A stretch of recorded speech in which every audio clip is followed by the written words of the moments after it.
There we go, there we go. Nice fish. There we go. This is a brown trout, maybe 10, 11. Pretty routinely taking fish out of this exact spot for the state fair fish display. They're really beautiful brook trout here.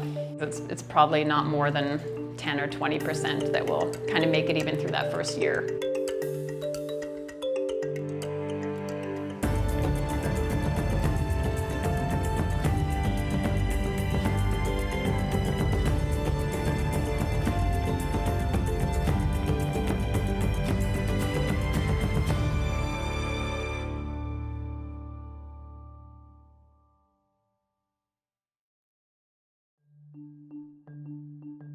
Funding for this program was provided by the Minnesota Environment and Natural Resources Trust Fund, Safe Basements of Minnesota, your basement waterproofing and foundation repair specialist since 1990. Peace of mind is a safe basement. Live Wide Open. The more people know about West Central Minnesota, the more reasons they have to live here. More at livewideopen.com. Western Minnesota Prairie Waters, where peace, relaxation, and opportunities await.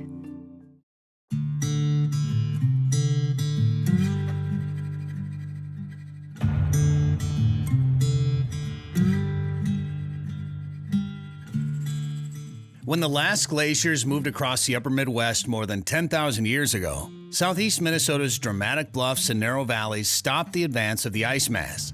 As a result, the driftless area's karst topography features porous limestone that doesn't hold bodies of water, so there aren't any lakes. But there are sinkholes, caves, and cold water springs that feed trout streams, treasured by local fly fisherman Vaughn Snook.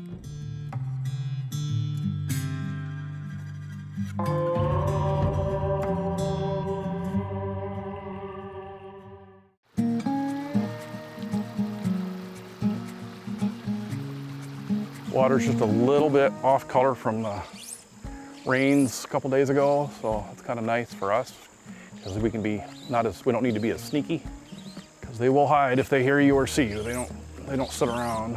Oop, there we go. Nice fish. There we go. This is a brown trout, maybe 10, 11 inches. Vaughn knows that to successfully hook a trout, he must carefully observe what they're eating and match it with a hand-tied fly. This is a little Charlie Boy hopper that I tied. They were eating that.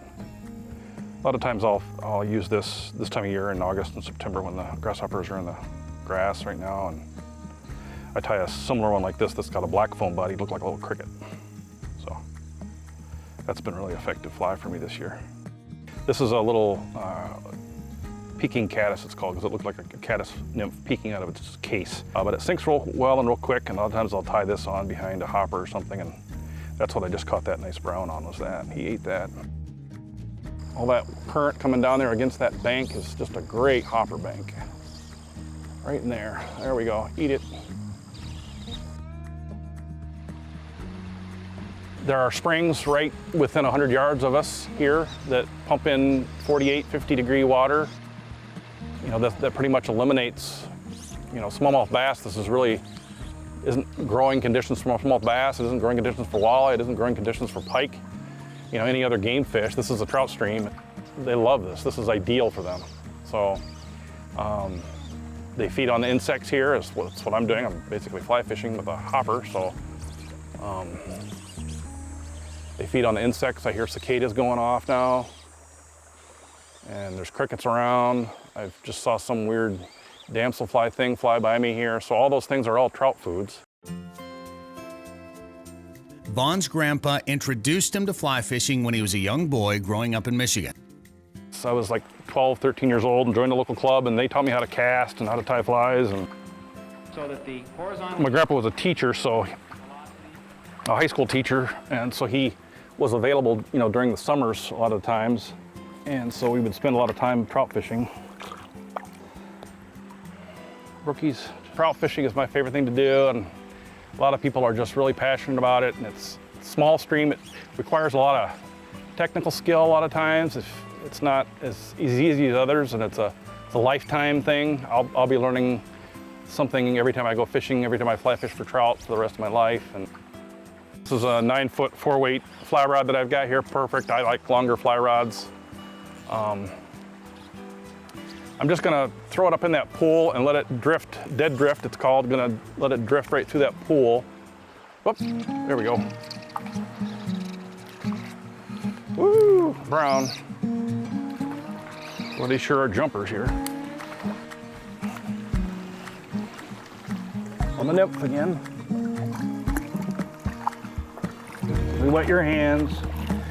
If you hold a trout upside down, they usually calm right down for just a bit because they're not used to being upside down, so isn't that pretty? I thought they'd be really skittish over there with that light hitting that pool, but doesn't seem that they care. These hooks are so small that you don't usually get them very deep, and they get them just on the edge of the lip, a little bit of flesh in the lip. Whoop, there we go. Another brown. Get the net wet. I'm gonna start doing some roll cast here because I got some trees behind me and one over my head here. Roll casting is just being able to make a forward cast without a back cast.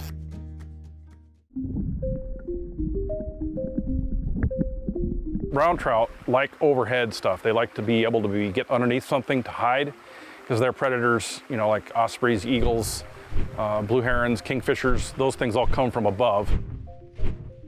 A lot of these root structures provide overhead cover. These rocks provide overhead cover.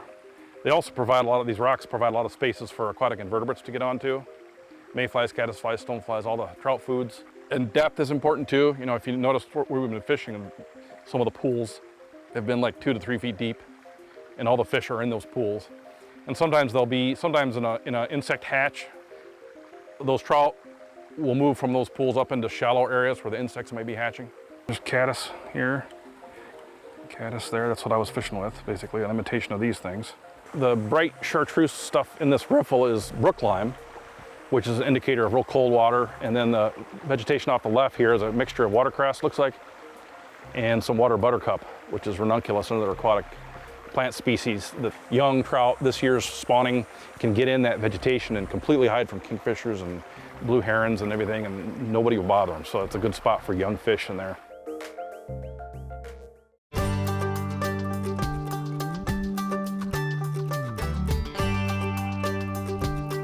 Fly fishing for trout is usually, in most cases, is a solitary thing. If I do come with somebody, they usually go that direction and I go this direction. It's not something that usually you're with somebody else and you can do a lot of talking. I like it because I tend to be a little introverted, and it's nice to get away from everybody and everything and the drama of life and just go fish.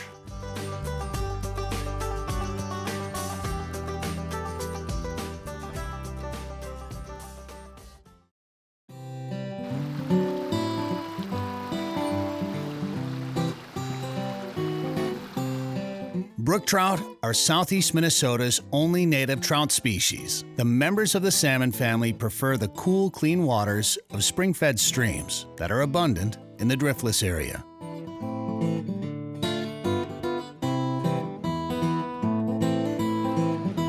We have a lot of groundwater, springs, limestone, bedrock.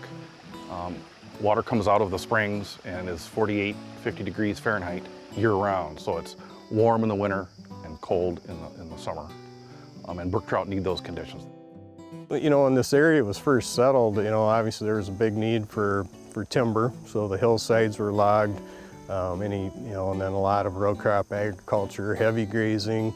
So you had this impact of just, you know, heavy runoff, lots of silt and sediments coming into the stream.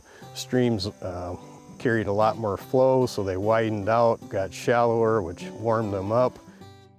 German settlers brought in brown trout that thrived in the warmer water temperatures. People wanted to have what they had in their home country, so they had brown trout, and kind of like the common carp came the same way. Brown trout are actually pretty aggressive fish. Brook trout just had a hard time competing with the brown trout in those bad conditions. After the 1930s Dust Bowl, farmers started adopting conservation practices. Reducing erosion and silt runoff into the streams provided better habitat for native trout. So now we're seeing some tipping of the teeter-totter the other way. They're still fighting, but this place is one of the places that brook trout are doing really well. The brook trout in East Indian Creek are a remnant strain of the original species that didn't descend from a hatchery.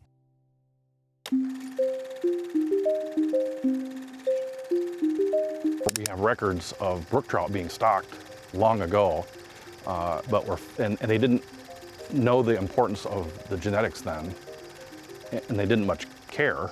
We're finding out through genetics now that those brook trout came from Michigan, they came from Wisconsin, they came from Maine. I think we have some very eastern strains here.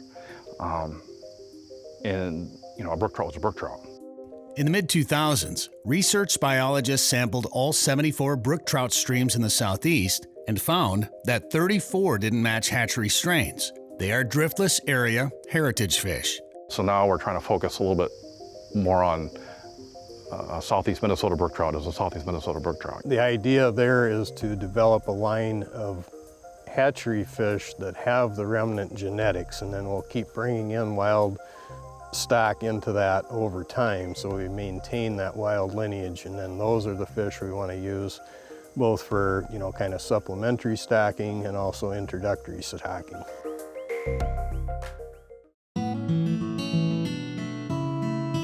Before eggs are taken to be raised in a hatchery, the stream's brook trout are disease tested. Right now we're just trying to get 30 brook trout that we'll send into our pathology lab, and they'll do screening for various diseases. We're doing egg take out of this stream, so we have to maintain 3 continuous years of disease-free status. So we do this every year. Since about 2012, we've been testing this, and it's maintained a clean status, so that way we can take wild eggs out of here and move to a hatchery. 1 adult. We've also pretty routinely taken fish out of this exact spot for the State Fair fish display. They're really beautiful brook trout here. Electrofishing is pretty much our main sampling tool for trout streams. And what it does is, so out in the front here is the anode, or the positive terminal. Back here behind him is dragging the cathode. So it sets up a little electrical field in here. Actually, it doesn't shock them really. It causes a forced swimming. So they'll kind of follow that electrode. And you can see it, they come up pretty fast, and you gotta be kind of quick with the net. Total non-lethal way of sampling. So you see they'll kind of be attracted to that probe. It's because one side of their body's contracting and it makes them kind of swim in a circle. And there's fish everywhere. Not seeing the brookies though here yet. Here's one. We do see in this part of East Indian kind of some ebb and flow of the brook and brown trout. Some years we'll see maybe 90% brook trout. Other years, like this year, we're seeing more kind of 50-50 mix of them. And so habitat, physical habitat's part of that, but water quality, temperatures, annual reproduction, maybe some years brown trout get a good hatch off and other years brook trout do. Well, we can take the fish back to the truck if you wanna. Yeah, we can 4 adults. kind of take the smaller adults too. We'll let the bigger ones back in here. 6 adults. 10, we'll send 1 more for good measure. All right, that's 30. Okay. When it gets closer to fall, these colors will really brighten up. They'll get real red fins, beautiful orange colors, greens. These are the brook trout that are going up to the pathology lab to be tested for BKD.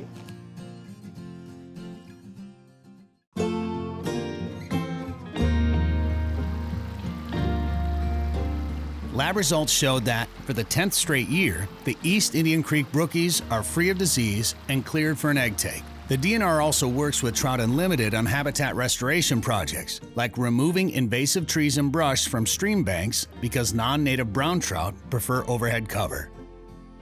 This brook trout thing is really about reintroducing them such that we can just let them do their own thing and we don't have to stock them. I'd say 95% of our streams are totally running on natural reproduction. And we want the driftless genetics to stay here. They've been here all this time. If it's not broken, don't fix it.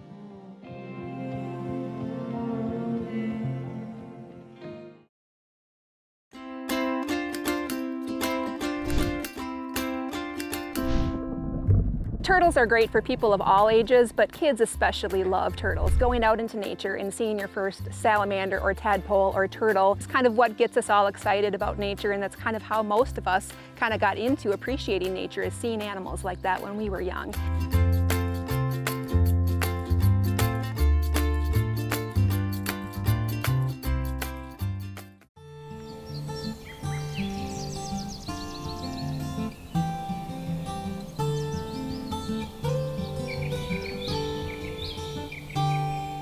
Turtles are one of the groups of species that even on a global scale seem to be quite impacted in terms of the percentage of all species worldwide that are vulnerable to decline. And two of those that are state threatened are our freshwater turtles, a Blanding's turtle and a wood turtle.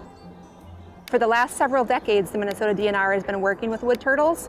We know wood turtles are indicators of quality of rivers. They need rivers that don't have a lot of siltation. They need well-oxygenated rivers in terms of places to overwinter. We know if wood turtles are declining, that there is something going on in the landscape to be causing that.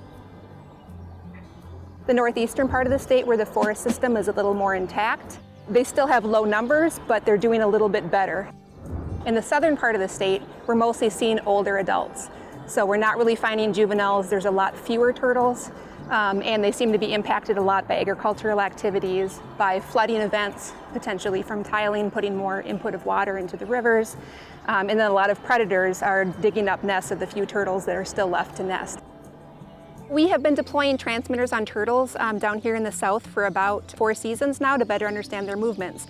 We're trying to understand how the turtles maybe are changing their behavior and their habitat use based on how the landscape had changed. And then that spiraled into a partnership with the Minnesota Zoo, where we were allowed that extra help to be able to look at more sites and have more staff time to be able to better understand habitat use at both private landowner sites as well as some public sites. We came across a turtle in need who had to be brought back for medical treatment, and that turtle was ready to lay some eggs.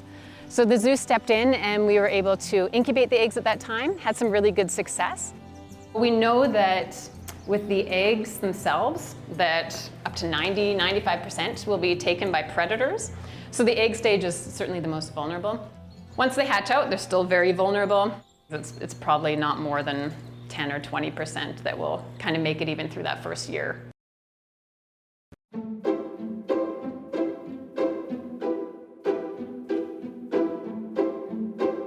Most of the wood turtles in Minnesota will lay their eggs in early to mid-June, and that's when we go out in the field and collect them from the wild. And we bring them back here to the Minnesota Zoo in our incubators, and they take roughly 50 to 60 days for them to go through their development and to start to hatch out. So we're just at that stage now, reaching kind of end of July, early August is when we have most of them start to hatch. In the wild, they actually take a little bit longer because they don't have the steady temperature and humidity that we do here. We keep them around 80–82 degrees and about 80% humidity.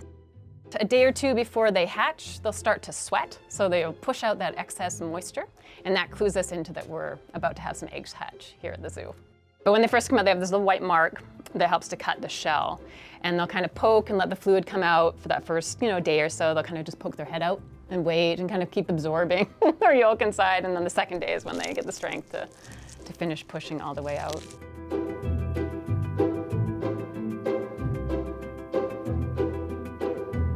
And after a few days, once they've absorbed that yolk sac, we'll move them down into our larger rearing containers downstairs. So we want to make sure that we have a whole dry kind of land area and mimic as much as we can what they might experience in the wild. So we want to have, plants and shelter that they can hide under, obviously a water component as well. Lots of rocks like you'd find along a riverbed. Hello, babies. Hello, there you all are.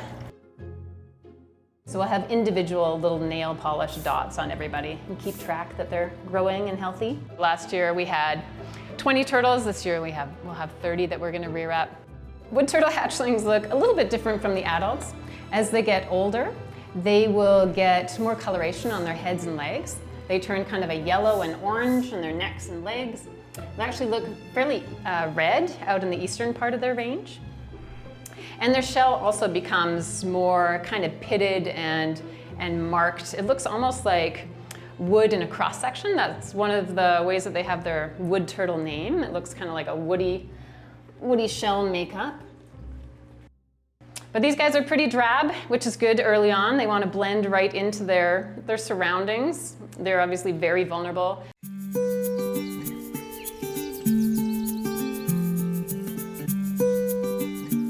Raccoons, birds, skunks, foxes, you name it, would love to feast on turtle eggs and hatchling turtles. So it just gives a better chance to get past that most vulnerable stage and release them, that year later. And that just helps to boost the population. So the population is facing a number of threats: habitat loss, climate change, road mortality. So this is just buying us some time to keep the populations going as we address those other problems. So we want to individually mark all of our turtles before release. So we do little drill hole marks, and they are done in a certain pattern that they have an individual number associated with that. So each individual turtle has an individual mark, and that enables us to identify them again in the future. And they're all a little bit different in size, and that just kind of goes by who eats better at the beginning, really. Some, just like with kids, some are a little bit pickier in what they will eat, and we give them a pretty good range in their diet. We know this particular site provides all aspects of the life history that a turtle needs. It provides the great river habitat for it to overwinter. It provides all of this foraging habitat. After we just had this recent rain, there's going to be a lot of insects like grubs and worms that have now made their way to the surface and will provide a lot of food resources for both adult and young turtles. And it has some backwater areas. And those backwater areas are important because the turtles, if they're released in the strong current of the main river, especially after a rain, can get flushed downstream. There's also not any really roads right nearby where they're going to be hit having to cross. We know there is nesting habitat nearby because that's where we protected the eggs and bringing them back to the site. So we know all aspects of their life history are provided at the site. When we typically start doing surveys along the river, we will either walk into a site with landowner permission, or we'll go by boat and get out and walk places that we either historically know turtles have been or look good in terms of foraging habitat or basking habitat. And once we locate a site that has turtles, then we'll contact the landowners, explain to them that we found rare turtles on or near their property, and ask permission if they will allow us a survey on their property. We also have telemetry turtles, and they're allowing us to come into their land about once a week and track the turtles, better understand the habitat that they're using, and then we go back and work with those landowners to try to protect that habitat.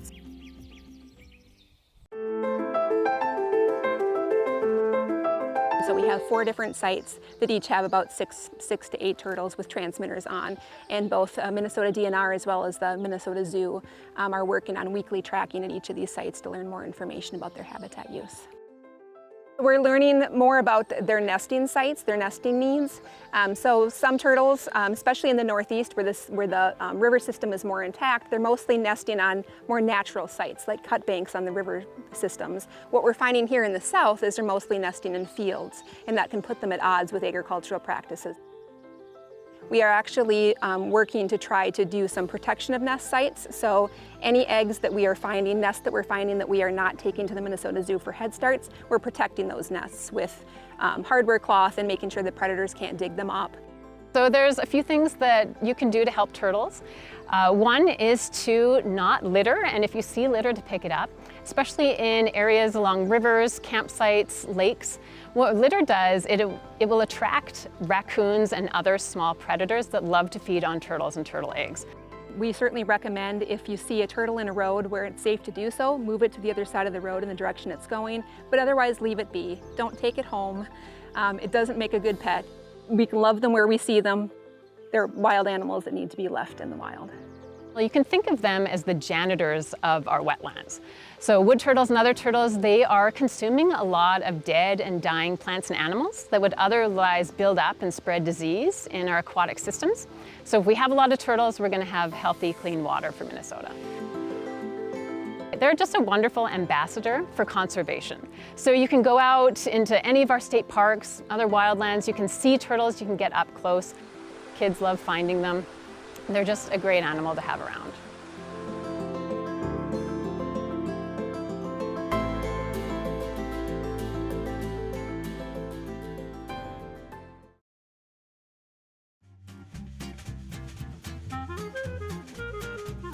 True or false?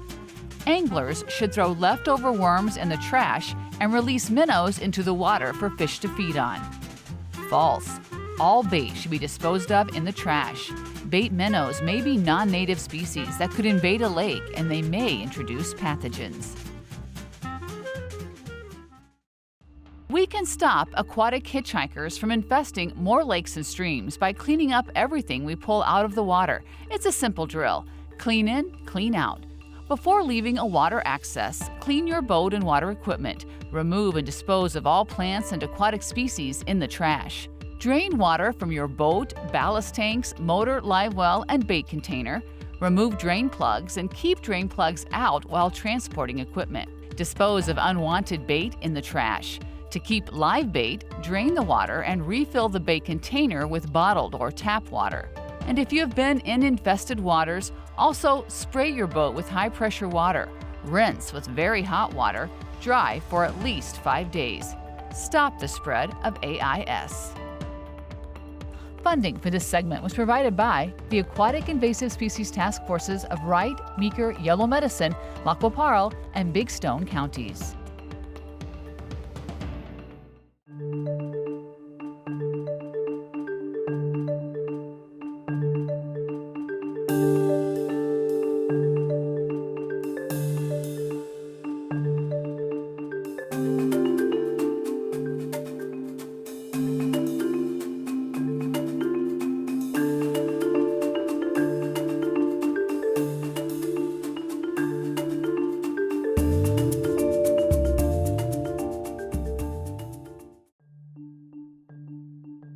Funding for this program was provided by the Minnesota Environment and Natural Resources Trust Fund, Safe Basements of Minnesota, your basement waterproofing and foundation repair specialist since 1990. Peace of mind is a safe basement.